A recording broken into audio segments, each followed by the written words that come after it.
Hello, नमस्कार मंडळी. मी नम्रता तुम्हा सर्वांचं आजच्या या छोट्याशा ब्लॉगमध्ये अगदी मनापासून स्वागत करते. तर आज असं छानसं आवरून आम्ही चाललो होतो बारशाला.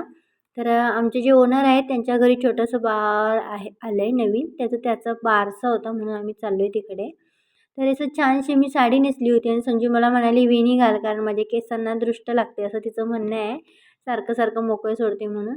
मी एकदा काही काम आवरलं ना, की काही काम करत नाही. पण संजूने इथं आवरून ती झाडून काढत होती आणि मी इथं नवीन चप्पल आणलं होतं. ते मी घालून बघत होती. हिल्सचं होतं. म्हटलं कसं वाटते बघूया, चालायला जमतंय का? मी तसं मोस्टली असं घालत नाही उंच टाचेचं चप्पल. आणि इथे संजूने असं छानसं आमचं कपाट आवरून ठेवलं होतं. तर असे माझ्याकडे काय काय कपडे आहेत ना, की साड्या तर मी अशा 10, 11, 12, 13 वर्षापूर्वीच्या आहेत. लग्नाच्या आधीपासूनच्या माझ्याकडे साड्या ज्या मी वापरत नाही, म्हणजे परत एकदा वापरून परत घातलेल्याच नाहीत. ड्रेस पण माझ्याकडे असे आहेत, की 5-6 वर्षापूर्वी घातलेले, परत काही घातलेलेच नाहीत.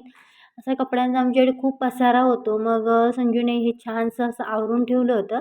ती आता लवकरच म्हणजे जाईल. तिचं म्हणणं होतं, की उद्या परवा तरी जाईल. म्हणून मग तिने जायच्या आधी आमच्या घरात हा सगळा पसारा झालेला तिने आवरून ठेवलेला. आणि मी असं मोबाईलमध्ये जास्त काही न शोधत बसत नाही. तेवढा वेळ पण नसतो. पण मला आजच शोध लागलेला. मी म्हणत होती लोकं कसं सेल्फी कॅमेऱ्याने कसं फोटो काढतात? ते मला आजच शोध लागलेला, की ते टायमर लावून फ्रंट कॅमेऱ्याने फोटोज काढतात. मग असं आम्ही छान-छान फोटो काढले. आम्ही तिघंच घरी होतो. श्री गेला होता जेवायला खाली. त्याच्यामुळे मग आम्ही तिघांनी असे छान-छान मस्तपैकी सेल्फी काढले. आणि मला हा शोध आजच लागल्यामुळे मी खूप हॅप्पी होती. त्यानंतर थोडासा आराम करून आम्ही गेलो होतो सलूनमध्ये. तर क्लायंटचे सकाळपासून खूप फोन येत होते, कारण आज मी घरी सगळं घरातूनच काम केलं होतं. क्लायंट घरीच आले होते सगळ्याजणी. त्याच्यामुळे मग सलूनमधून पण फोन येत होते. मग मी घरी सलूनला गेली आणि हे पिल्लू आज आलं होतं सलूनमध्ये. तर हा सगळा नुसता ह्याने उलथापालथ करून घातली होती.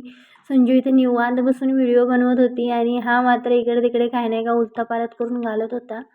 संध्याकाळी येताना मग मी सलूनमधून येताना संजू आणि मी जेव्हा आलो, तेव्हा थोडंफार काहीतरी साहित्य घेऊन आलो होतो. ते डेकोरेशन करायला भेटेल. येताना खूप लेट झालं त्याच्यामुळे जास्त काही साहित्य भेटलं पण नाही. पण जेवढं हॅपी बर्थडे आणि फुगे वगैरे जेवढं भेटलं ना, तेवढं आम्ही घेऊन आलो आणि इथं मी आणि श्रीचे डॅडूंनी इथं डेकोरेशन करायला सुरुवात केली होती. संजूचे मिस्टर आले होते, तिचे सासरे पण आले होते. तर त्यांच्या जेवणाची वगैरे पण आम्ही सगळी तयारी केलेली. इथं आमचा बड्डे बॉय आवरतोय आणि बड्डे बॉय आमचा फक्त केस आणि दाढी ह्याच्यावरती जास्त लक्ष देतो, बाकी कशावरती लक्ष देत नाही. केस आणि दाढीवर जरा जास्तच प्रेम आहे आमच्या बड्डे बॉयचं. आणि ह्याच्यानंतर मग ह्यांनी आवरलं. आम्ही सगळं स्वयंपाक वगैरे झालेला. आज छानसं नॉनव्हेजचा बेत होता. तर संजूच्या मिस्टरांना ना मी केलेलं नॉनव्हेज आवडतं. त्याच्यामुळे मग नॉनव्हेज बनवलं होतं आणि इथं मस्तपैकी आमचं बड्डे सेलिब्रेशन झालं. छोटासाच केक आणलेला आम्ही, पण खूप दिवसांनी आम्ही असं एकत्र आलो ना, त्याच्यामुळे खूप छान वाटत होतं. परीमुळे ह्यांना काही एकत्र सगळ्यांना यायला आम्हाला मिळत नाही. हा छोटासा केक आणलेला. माझ्या मोबाईलचं स्टोरेज मेमरी फुल झालेली, त्याच्यामुळे मग मला काही जास्त व्हिडिओज बनवता आलेच नाहीत.